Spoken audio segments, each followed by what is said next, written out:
Hello again. I have had a request to show you how to get rid of banding on an image. A lot of times on the darker backgrounds you get this banding you can see right here. Sometimes it's worse than this. This one's not as bad. It's usually when you put a vignette on a photo, especially with a dark background, or if you brush on something when you're doing a newborn and you're brushing on the blanket and it's a brighter or a darker color, sometimes it will show banding. So this one, you can see, especially as you get smaller, so as you put it on Facebook and shrink the image, it just has these rings around it. So we're going to get rid of those, and here is how you would do it. So you're going to duplicate your layer. There's a couple ways you can do that. You can right click on right here and say duplicate your layer.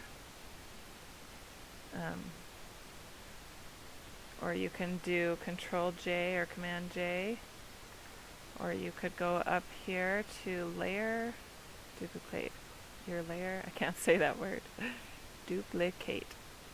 So anyway, you want a second layer, and you're going to add noise to this layer. So you're going to go to Filter, Noise, Add Noise. And I found that 3 or 4% is a good amount to add to get rid of the banding. On this one I might just go up just a little bit. And it gives a little bit of a texture to the background, which I kind of like. But you don't want that noise or texture on your people, so you're going to make a layer mask. So, let's see, I don't even know how to do it this way.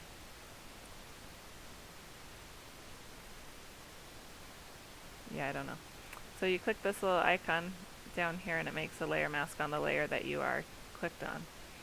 And you're going to get a black brush at 100% and just brush it right off of the people because you don't want that noise on them. If you feel like it's a little too much texture, you can take it down until you can't see the banding. I can see it right about there. I like the texture. You could go a little bit less on your noise filter, 3 or 4% instead of, I think I ended up at 6. So there's the before with the banding and the after, and it gets rid of that banding. Another thing you could do would be to actually add a texture layer onto this image. So we're going to get rid of this one, and I'm going to show you how you would add a texture layer. I'm going to unlock this layer and hit duplicate layer, Control J. So I'm going to first select my people with the quick select tool. It's a little bit slow when I'm in this video mode, so sorry.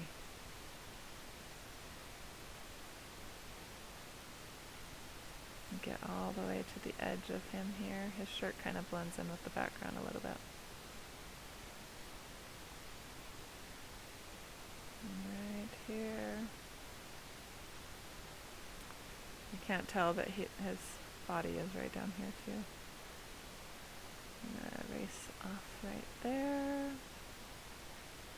Okay, now we're going to refine our edge. And because he blends in a little bit, so we're going to go to Select, Refine Edge. Because he blends in a little bit to the background, we're not going to pull this all the way over because it will start to fuzz into him. See this? So we're just going to pull that back till he isn't fuzzed anymore. For lack of a better word, fuzzed. So right about there. Then I'm going to open up a texture of some sort, and I'm just going to drop it right on to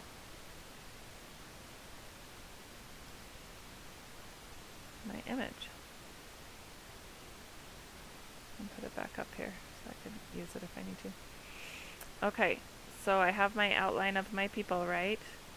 So I'm going to hit Layer Mask, and it's backwards. So I want to hit Control Shift I, and that will invert my layer mask. It's not working. So I'm going to hit Control Shift I first and then hit the layer mask. And you can see this is a little bit much. It kind of goes with the colors, but it's a little crazy.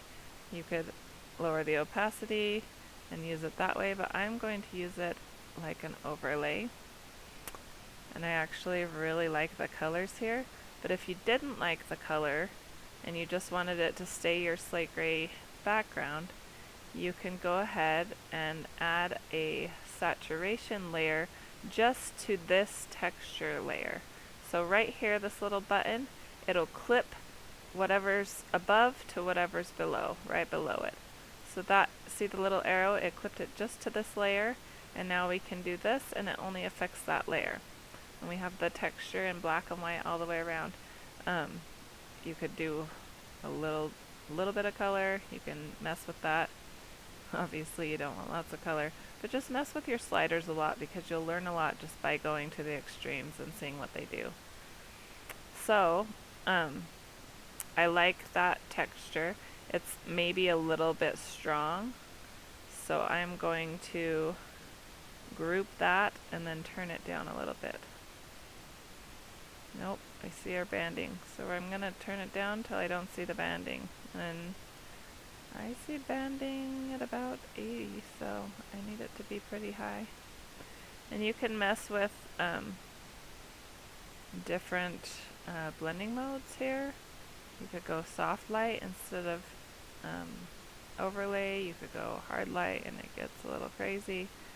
So mess with these too. Lots of things to mess with in here. Soft light's a little softer, so I'm going to go with that one. And you can put a noise layer on this group. Or not on the group, but on this texture.